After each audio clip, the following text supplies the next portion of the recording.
కిరణమా Calvary తేజమా. ఈ వర్తమానం వీక్షిస్తున్న ప్రియ దేవుని బిడలకు ప్రభు నామమున నా వందనములు. దేవునికి మహిమ కలుగును గాక. ప్రియమైన దేవుని బిడలారా, దేవుని వాక్యము మన జీవితాలకు మేలు చేస్తున్నది, వెలుగునిస్తున్నది. ఆ వాక్యం వినుట వలన, విన్న వాక్యం అంగీకరించుట వలన, ఆ వాక్యానుసారంగా జీవించుట వలన దేవుని యొక్క గొప్ప దీవెనలు, మేలుల ఆశీర్వాదాలు మనం చూస్తాము అని, లోకములో మాటలు మన జీవితాలని పాడు చేస్తే దేవుని మాటలు మన జీవితాలని వెలిగిస్తాయి, మనకు మేలు చేస్తాయి. ఈ సమయంలో పరిశుద్ధాత్మ దేవుడు మనతో మాట్లాడబోయే వర్తమానం నయమానుకు దేవుడు చేసిన అద్భుతము, స్వస్థత. నయమానుకు స్వస్థత కలగటానికి కారణమేమిటి? అసలు ఎవరు ఈ నయమాను? నయమాను దేవుని ద్వారా ఎలా స్వస్థత పొందుకున్నాడు? నయమాను జీవితంలో ఆ స్వస్థత రావటానికి కారకులు ఎవరు? ఆ దేవుని బిడ్డరా, ఆ దినాల్లో చాలామందికి ఏదైనా అనారోగ్య సమస్య వస్తే అనారోగ్యంతో వారు మరణించవలసిందే, నశించిపోవలసిందే. ఎందుకంటే ఇప్పటి వలె వైద్యము లేని దినాలవి.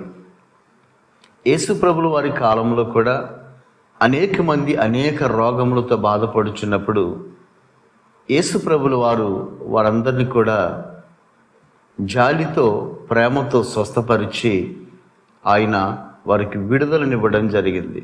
ఇప్పుడైతే కాస్త కూస్తో వైద్యము కలిగి ఉన్న దినాల్లో మనం ఉన్నాం.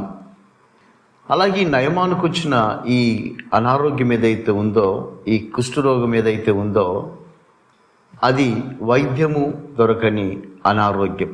అయితే ముందుగా అసలు ఎవరు ఈ నయమాను? ఈ నయమాను గురించి మనము మొదటగా తెలుసుకుందాం. ఎన్నోసార్లు మనం నయమాను గురించి విని ఉండొచ్చు దేవుని బిడ్డారా.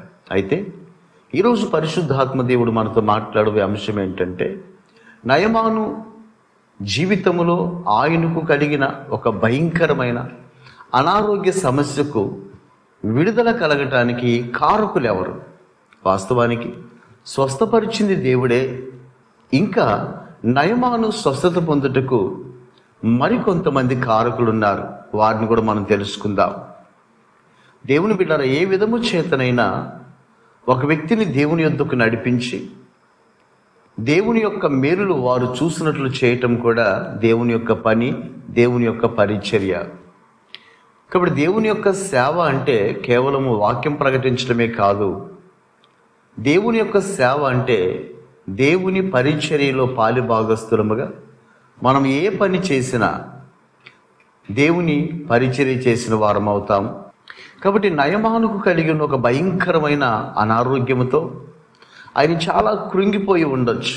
ఎందుకంటే ఏ వ్యక్తికైనా ఎంత గొప్ప ధనమున్నా, ఎంత పేరు ప్రఖ్యాతులున్నా, మంచి ఉద్యోగమున్నా, చాలా వెండి బంగారాలు కలిగి ఉన్నా, తనకు ఏదైనా ఒక సమస్య ఉన్నప్పుడు, బాధ ఉన్నప్పుడు, కష్టం ఉన్నప్పుడు వాటన్నిటిని బట్టి అతను సంతోషించడు, కానీ ఆ బాధను బట్టి దుఃఖపడతా ఉంటాడు, వేదన పడతా ఉంటాడు.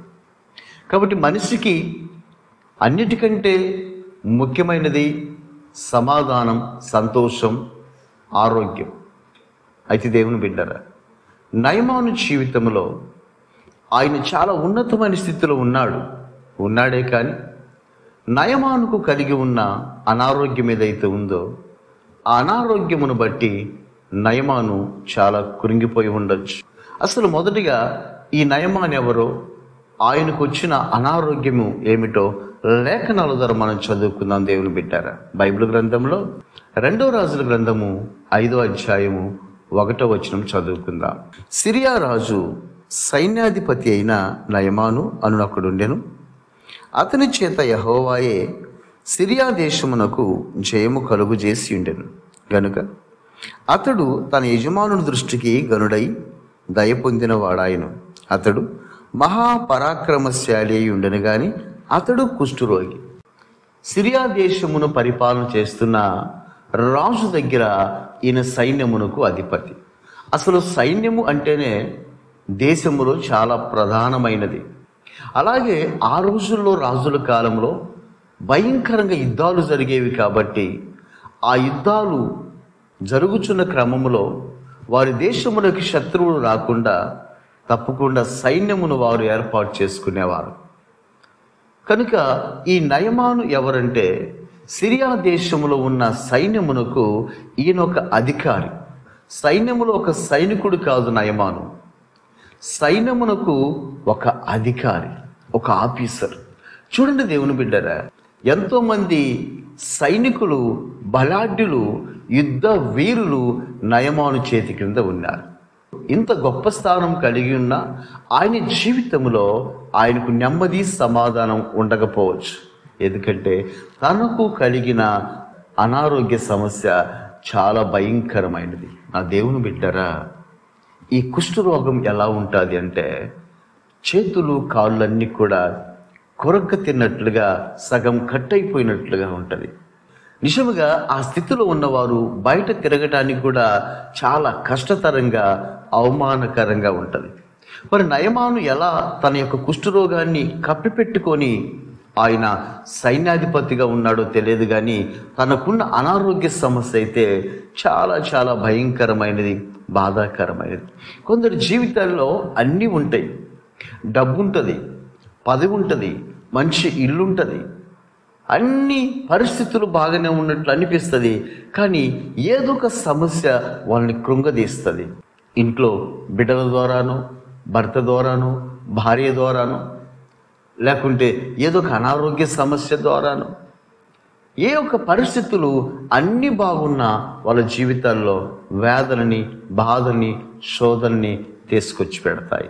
అలాగే నయమాను జీవితంలో ఆయనకి ఏ కొదవ లేదు. మంచి ఉద్యోగస్తుడు, చాలా డబ్బు ఉండొచ్చు, ఆయనకింద ఒక సైన్యం ఉంది, తను ఒక గొప్పవాడుగా సిరియా దేశంలో ఉన్నాడు. అయినా దేవుని బిడ్డరా, ఆయన శరీరమునకు ఒక భయంకరమైన అనారోగ్యం ఉంది. దాన్ని బట్టి ఆయనకు నెమ్మది లేదు, సమాధానం లేదు. ఇటువంటి వారినే యేసు ప్రభులు వారు పిలుస్తున్నాడు. చూడండి దేవుని బిడ్డరా, ప్రయాసపడి భారం మోసుకొనుచున్న సమస్త జనులారా నా యొద్దకు రండి, నేను మీకు విశ్రాంతిని ఇస్తాను. అంటే నెమ్మది, సమాధానముని ఇస్తాను.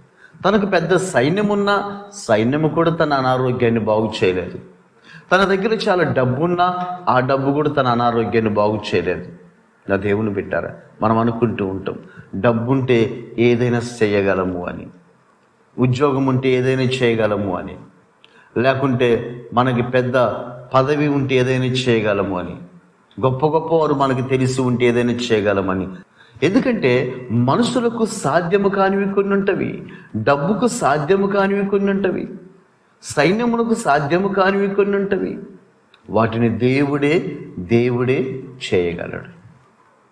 కాబట్టి నయమానుకున్న అనారోగ్య సమస్య ఏదైతే ఉందో అది ఆ దేశంలో బాగు కాలేదు. తనకున్న డబ్బు బాగు చేయలేదు, తన రాజు బాగు చేయలేదు, తన సైన్యము బాగు చేయలేదు.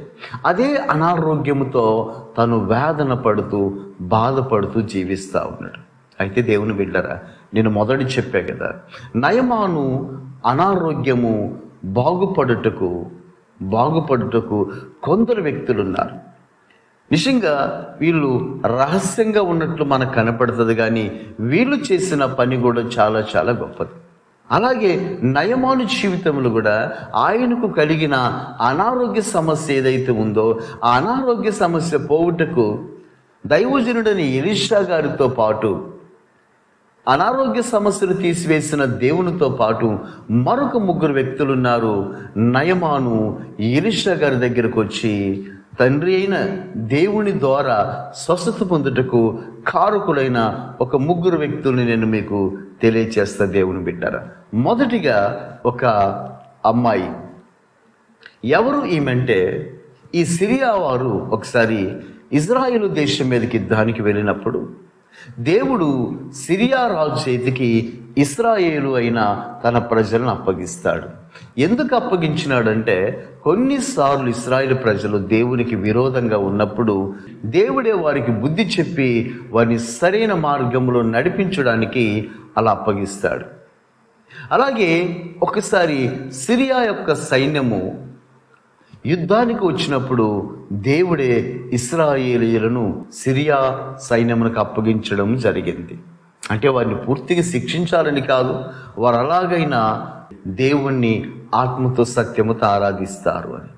అయితే ఆ టైంలో నయమాను సైన్యాధ్యక్షుడు గనుక యుద్ధము చేసిన తర్వాత వారిలో ఒక పాపను నయమాను తన వెంట తీసుకొని వెళ్ళడం జరిగింది.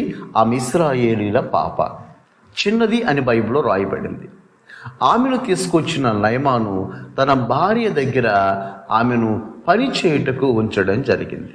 అయితే దేవుని బిడ్డరా, మరి చిన్న పాప ఎవరైతే ఉన్నాదో ఈమె నయమాను ఇంట్లో బానిసగా పనిచేస్తూ ఉన్నది.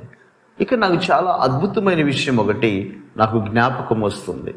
ఈ పాప ఎవరైతే ఉన్నారో ఇశ్రాయేలు ప్రజల్లో నుండి ఆమె నయమాను ఇంట్లోకి బానిసగా తీసుకురావడం జరిగింది.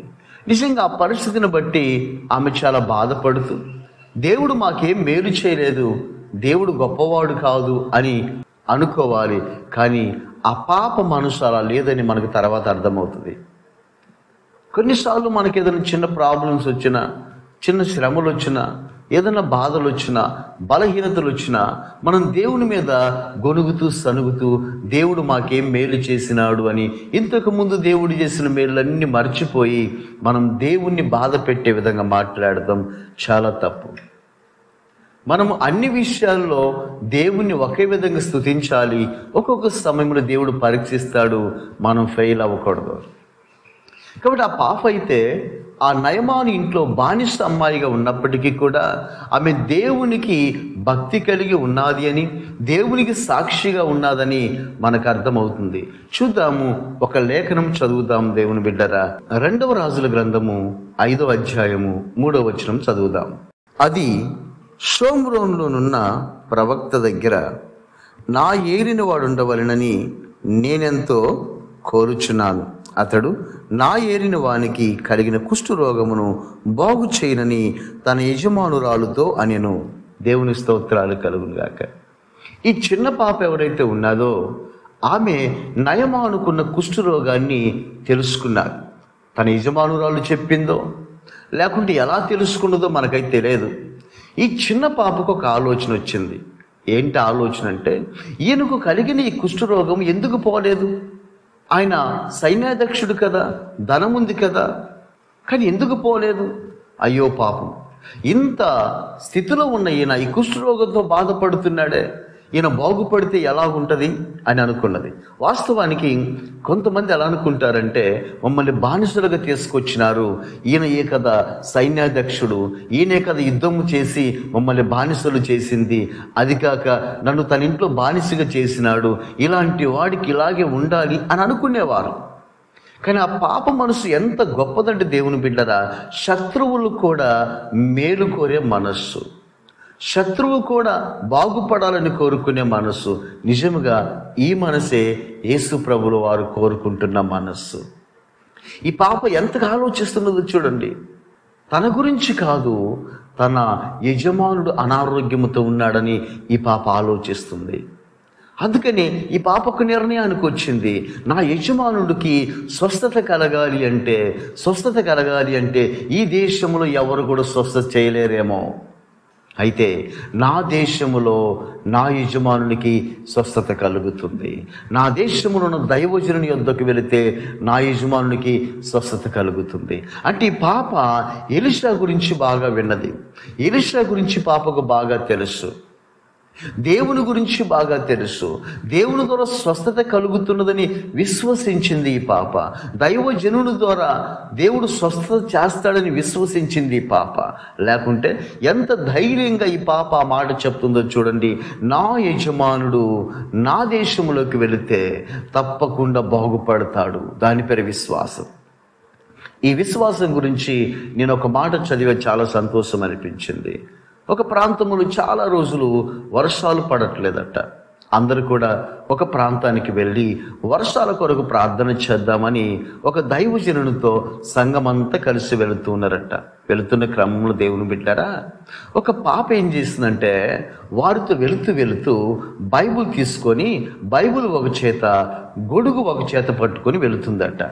వారు ఒక పెద్ద ఆమె చూసి, ఏంటమ్మా వర్షాలు లేక అల్లాడిపోతుంటే నువ్వు మరలా గొడుగు ఒకటి పట్టుకొని వస్తున్నావు అని అంటే, ఆ పాప అంటుందంట, కాదమ్మా మనందరము వర్షం కొరకు ప్రార్థన చేయడానికి వెళుతున్నాం కదా, మరి ప్రార్థన చేస్తే వర్షం వచ్చింది కదా, అప్పుడు తడవకుండా ఉండాలంటే గొడుగు కావాలి కదా అన్నదట. దేవుని స్తోత్రాలు కలుగును గాక. దాని పేరే విశ్వాసము. కాబట్టి కొంతమంది ప్రార్థన చేస్తుంటారు కానీ విశ్వాసం ఉండదు, విసుగుంటుంది. ఎప్పుడైతే విశ్వాసముతో నువ్వు ప్రార్థన చేస్తావో బైబిల్ చెప్తుంది, ఆవగింజంత విశ్వాసం ఉంటేనంట కొండ వెళ్ళి సముద్రమును పడమన్నా పడుతుందట. ఆవగింజంత చిన్న విశ్వాసం ఉంటే పెద్ద కొండ కూడా సముద్రంలో పడిద్దట. విశ్వాసమునకు అంత పవర్ ఉంది. నిజంగా పాప బానిస కదా, ఒకవేళ జరగకపోతే ఆ పాపని చంపేస్తారేమో కదా. అయినా ఆ పాపకి విశ్వాసం చూడండి, ఆమె ధైర్యంగా చెప్తుంది, నయమానుతో చెప్పలేక తన యజమానురాలతో చెప్తుంది, అమ్మా నా యజమానుడు నా దేశంలో ఉంటే నా దేవుడు స్వస్థపరుస్తాడు, దయచేసి వెళ్ళమను అని. ఆ మాట విన్న ఎమ్మటే ఈమె వెళ్ళి నయమానుకు చెప్తుంది, నయమాను వెళ్ళి రాజుకు చెప్తాడు. ఇక్కడ ఒక విషయం మనం గమనించాలి దేవుని బిడ్డలారా, ఈ పాప చెప్పిన సువార్త ఏదైతే ఉందో ఆ సువార్త కార్యం జరిగించబోతుంది. ఈమెదేముందిలే, ఈమె చెప్పే మాటలు ఎవరింటారు అని నయమాను భార్య అనుకోలేదు. నయమాను భార్య చెప్పిన మాటలు విని ఆ పాప మాటలు మనం ఎలా ఇందామని నయమాను అనుకోలేదు.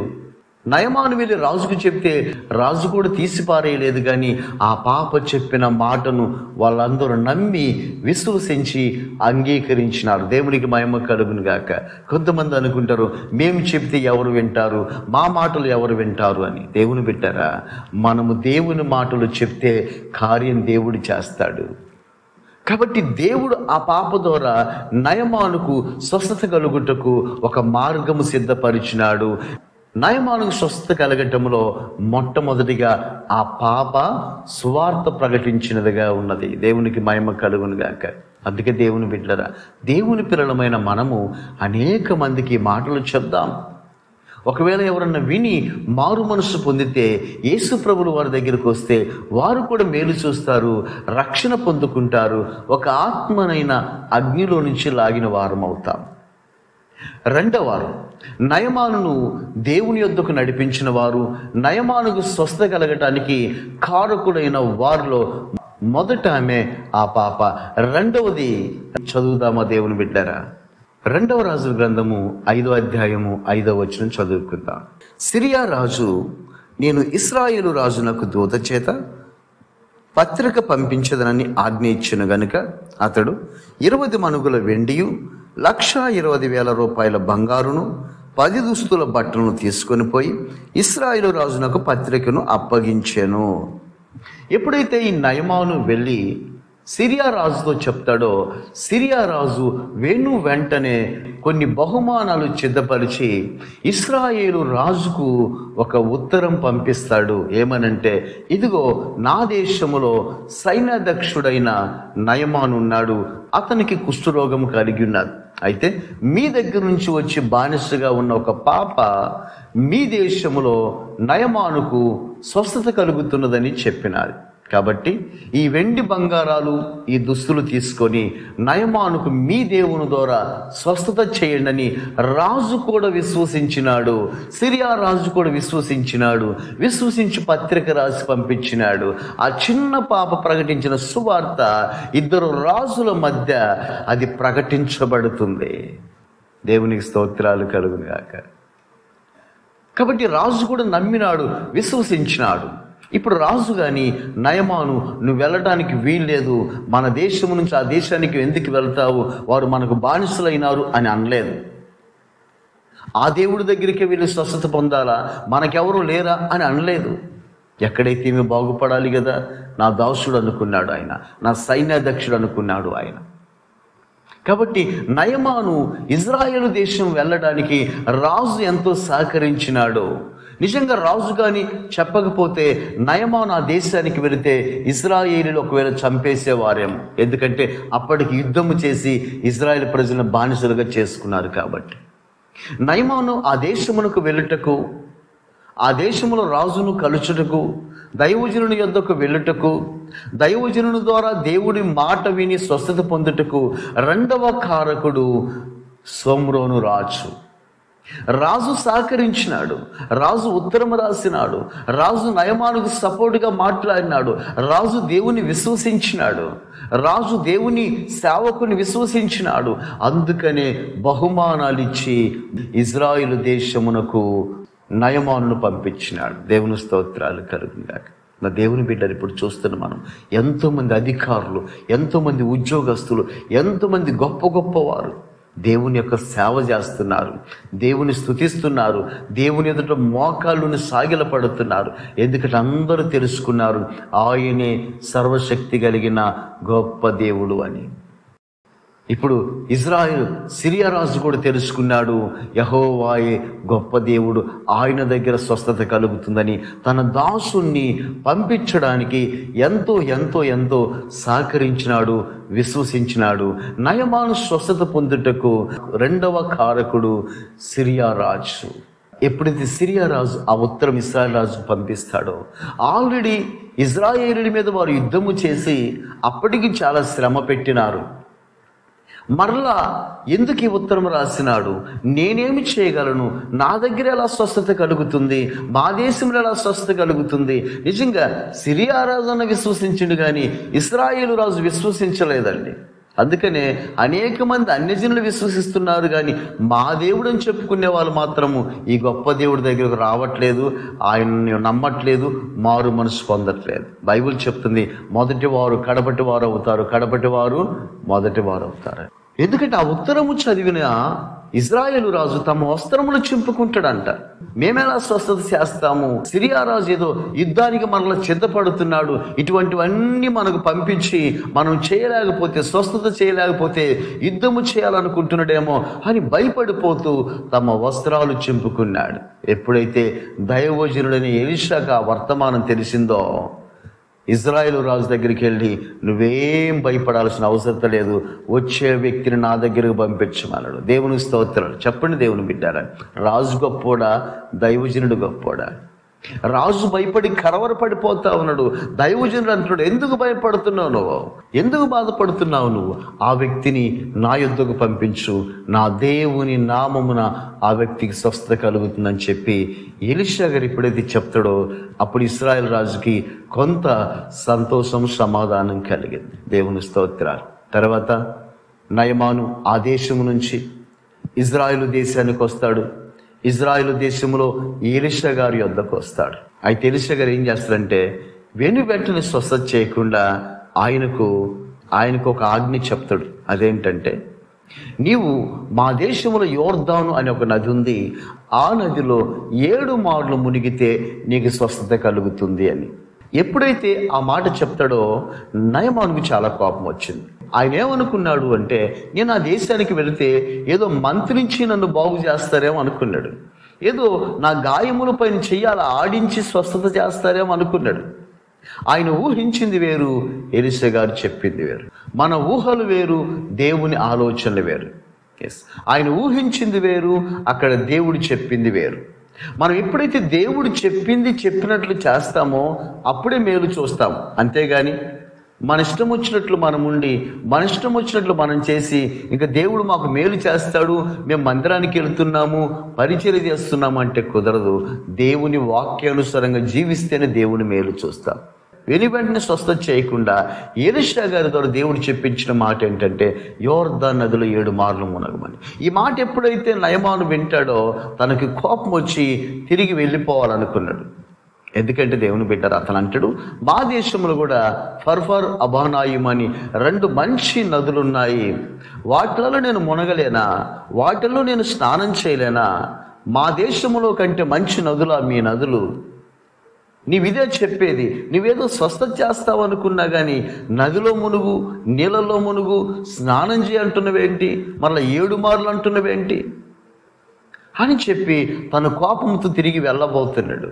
కొన్నిసార్లు దేవుని బిడ్డరా, చాలామంది దేవుడి దగ్గరకు రావాలనుకుంటారు. దేవుడు గొప్పవాడే, దేవుడు అద్భుతాలు చేస్తాడు, దేవుడు ఆశ్చర్యాలు చేస్తాడు, దేవుడు మంచివాడే, దేవుడు గొప్పవాడే అంటూ ఉంటారు. కానీ ఏదైనా వాళ్ళ బలహీనతలు విడిచిపెట్టమంటే మాత్రము, అలవాట్లు విడిచిపెట్టి మందిరానికి రమ్మంటే మాత్రము మేము రాము అంటారు. అంటే దేవుడు మేలు చేయాలనుకుంటున్నప్పుడు ఎందుకు వెనుకడుగు వేస్తున్నారు? నా దేవుని బిడ్డారా, నయమాను పరిస్థితి అలాగే ఉంది. ఇంకా వెళ్ళిపోబోతున్నాడు. దేవుడు స్వస్థత చేస్తాడన్న విశ్వాసం మరిచిపోయినాడు. ఇప్పుడు తిరిగి వెళ్ళిపోవడానికి సిద్ధమైపోయినాడు. అయితే ఇక్కడే మనకు 3వ వ్యక్తి కనపడతాడు. దేవుని బిడ్డారా, నయమాను స్వస్థత పొందుటకు మరొక కారకుడు. ఈ మాట చదువుదాము. 2వ రాజుల గ్రంథము 5వ అధ్యాయము 13వ వచనం చదువుకుందాం. అయితే అతని దాసులలో ఒకడు వచ్చి, నాయన, ఆ ప్రవక్త ఏదైనా ఒక గొప్ప కార్యం చేయమని నియమించినడలా నీవు చేయకుందువా? అయితే స్నానము చేసి శుద్ధుడు కమ్మను మాట దానికంటే మేలు కదని చెప్పినప్పుడు, ఇప్పుడు నయమానుకి ఇంకొక ఆయన సువార్త చెప్తున్నాడు. ఆయన ఎవరు తెలుసా? ఆయన ఇశ్రాయేలీయుడు కాదు, నయమాను దాసులలో ఒకడు. నిజంగా ఆ దాసుని నయమాను ఎంట తెచ్చుకోవటం మంచిదైంది, లేకుంటే వెనక్కి వెళ్ళిపోయేవాడు. అదే కుష్ఠరోగంతో ఆయన జీవితము పతనమైపోయేది, దేవుణ్ణి తెలుసుకోకుండా పతనమైపోయేవాడు. ఇప్పుడు ఈ దాసుడు ఒక మంచి సువార్త చెప్తున్నాడు. ఏమంటున్నాడంటే, ఎందుకని అలా కోపడుతున్నావు నా యజమానుడా? ఆ దైవజనుడు చెప్పిన మాట ఏదైనా కష్టమైందా? ఒకవేళ ఇంకా గొప్ప పని ఏదైనా చేయమంటే చేయవా? చేస్తారు దేవుని బిడ్డలు. కొంతమంది దేవుడి దగ్గరకు రమ్మంటే రారు, ప్రార్థన చేసుకోమంటే చేసుకోరు. వారికి ఉన్న అలవాట్లు మానుకోవడానికి ఏవేవో తాగుతూ ఉంటారు, వాటి ద్వారా అనారోగ్యాలు పాడు చేసుకుంటారు. ఏదైనా మేలు జరుగుతుందంటే ఎంత దూరమైన వెళ్తారు, చేతులకి కాళ్ళకి ఏమంటాయి కట్టించుకుంటారు. లేకుంటే ఇల్లు మార్చమన్నా, వాకిళ్ళు మార్చమన్నా, కిటికీలు మార్చమన్నా ఎంత పని ఏం చేస్తారు. ప్రభు దగ్గరకు వచ్చి ప్రార్థన చేసుకోమంటే, రక్షణ పొందమంటే, యేసయ్య దగ్గర మేలు జరిగిద్దంటే మాత్రం రారు. అతను ఇలాగే ఉన్నాడు. దాసుడు చెప్తున్నాడు, ఏదైనా గొప్ప పని చేయమని చేయవా? డబ్బు అయితే ఎంతైనా ఇస్తాడంట, వెండి బంగారాలు ఎన్నైనా ఇస్తాడంట, నీళ్ళలో మునగడం కష్టం అంట. చాలామంది మందిరానికి వస్తూ ఉంటారు ఎంతో కాలంగా, బాప్తిసం తీసుకోమంటే తీసుకోరు. మందిరానికి ఏదో వస్తారు, పరిచర్య చేస్తారు, పాటలు పాడతారు, ప్రార్థన చేస్తారు, బాప్తిసం తీసుకోరు. అంటే కంప్లీట్గా దేవుణ్ణి అంగీకరించే మనస్సు వీళ్ళకు లేదు, హృదయం వీళ్ళకు లేదు. ఏదో వస్తున్నాము వెళ్తున్నామన్న భావన కలిగి భక్తి చేస్తుంటారు. ఈ మాట ఎప్పుడైతే చెప్పినాడో నయమానుకు కూడా ఆలోచన కలిగింది, నిజమే కదా, యోర్దాను నదిలో మునిగితే తప్పేంటి, దైవజనుడు చెప్పినట్టు వింటే తప్పేంటి? నిజంగా కొన్నిసార్లు దేవుని మాటలు, సేవకుని మాటలు కష్టంగా ఉంటవి. అవి చేస్తే నష్టమేమి కలగదు, కానీ మేలే జరుగుతుంది. వెంటనే వెళ్తాడు, సరేనయ్యా నువ్వు చెప్పినట్లు చేస్తాను అని చెప్పి వెళ్తాడు. వెళ్ళి యోర్దాను నదిలో 6 మార్లు మునిగినా స్వస్థత జరగలేదు. చూడండి, దేవుడు ఏ మాట చెప్పినాడు అది కరెక్ట్గా నెరవేరిస్తేనే మన జీవితంలో అద్భుతం చూస్తాము. 7వ మారు ఎప్పుడైతే మునిగి లేచినాడో బైబిల్ రాయబడింది, అతని దేహమట పసిపిల్ల దేహం వలె మారిపోయిందట. ఆ కుష్ఠరోగం అంతా పోయి, ఆ భయంకరమైన శరీరానికి ఉన్న అనారోగ్యం అంతా పోయి, ఆ భయంకరమైన అనారోగ్యం అంతా పోయి పసిపిల్ల దేహం వల్ల అతని దేహం మారిందంట. ఎంతో సంతోషంగా ఆయన ఆనందంగా బయటికి పరిగెత్తుకుంటూ వస్తాడు నయమాను. ఎలీషా గారితో చెప్తున్నాడు, అయ్యా గొప్ప దేవుడు మీరు ఆరాధించే దేవుడు, అయ్యా ఇదిగో వెండి బంగారాలు కానుకలు. అయితే ఎలీషా గారు అవి తీసుకోలేదు, కానీ నీవు తీసుకుని వెళ్ళిపో, దేవుణ్ణి ఆరాధించు చాలని చెప్తాడు. ఇక్కడ 3వ వ్యక్తి ఎవరో తెలుసా? అతనితో వచ్చిన దాసుడు మరల సువార్త చెప్తాడు. ఒకటి, నయమాను బాగుపడటానికి మొదటి కారణం దేవుడు. దేవుని దగ్గరకు వచ్చిన తర్వాత దేవుని ద్వారా ప్రార్థన చేసి దేవుని ఆజ్ఞలు చెప్పిన వాడు ఎలీషా గారు. అయితే అంతకు ముందుగా నిజంగా ఆ దైవజనుని యొద్దకు, దేవుని యొద్దకు వచ్చేటకు మొదటి కారణము ఆ ఇంట్లో పనిచేసే ఒక పాప. 2వ కారణము ఆ దేశాన్ని పరిపాలన చేసే రాజు. 3వ కారణము నయమాను ఇంట్లో ఒక దాసుడు. వీరు కూడా నయమాను బాగుపడుట్లో, దేవుని తెలుసుకున్నట్లో, దైవజనుని దగ్గరకు వచ్చి స్వస్థత పొందట్లో కారకులైనారు. నా దేవుని బిడ్డ, మనం తెలుసుకుని గొప్ప దేవుణ్ణి మనం ఇతరులకు తెలియచేద్దాం. మనము పొందిన మేలు వారు పొందుకునేటట్లు చేద్దాం. కాబట్టి మనకిచ్చిన ఈ రక్షణ వారికి కూడా దేవుడు ఇచ్చినట్లుగా మనం సువార్త ప్రకటిస్తూ ఈయన దగ్గరకు వస్తే ప్రతి ఒక్కరు మేలు చూస్తారు అని, మన జీవితాల్లో ఏ సమస్య, ఏ బాధ, ఏ కష్టాలున్నా మనం విశ్వసించి ఆ విధంగా నమ్మితే మనము కూడా దేవుని ద్వారా విడుదల మేలు పొందుతామని నమ్మి విశ్వసించి దేవుని యొక్క కృపకు మనము పాత్రలుగా ఉన్నట్లుగా ప్రభు సహాయం కోరి ప్రార్థన చేద్దాం.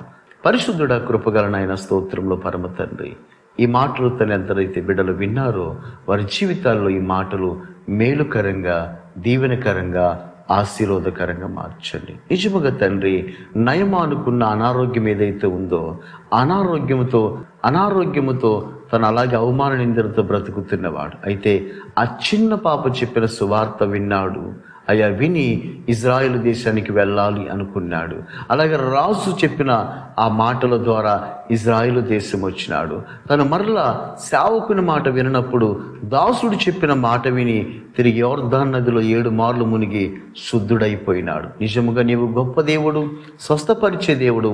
నీ మాట విని ఆ ప్రకారం నడుచుకుంటే మేలు చేస్తావని మేము తెలుసుకున్నాము తండ్రి. ఎవరైతే తండ్రి మాటలు విన్నారో వారి జీవితాల్లో మేలు చేయండి, వారి కుటుంబాల్లో మీరుండి మేలు చేయండి, వారికి మీ నెమ్మది సమాధానము దయచేయండి, మీ కృపాక్షేమము దయచేయండి, మీ ఉన్నతమైన కార్యములు జరిగించండి. ప్రతి ఒక్కరికి మీ కృప చూపి సహాయము చేయండి ప్రభా. రోగులుగా ఉన్నారో స్వస్థపరుచయ్యా, బలహీనతలు విడిపించయ్యా, నెమ్మది సమాధానం ఇవ్వయ్యా, అక్కర అవసరతల మహిమలు తీర్చయ్యా. మీ దయావాత్సల్య కృపాక్షేమం ప్రతి బిడ్డకు దయచేసి ఈ మాటల ప్రకారం నడుచుకొని ప్రతి బిడ్డ మీ మేలు పొందుటకు సహాయం చేసి కృప చూపమని యేసయ్య నామములో అడిగి వేడుకొనుచున్నాము తండ్రి, ఆమేన్. నీ వాక్యము యేసయ్యా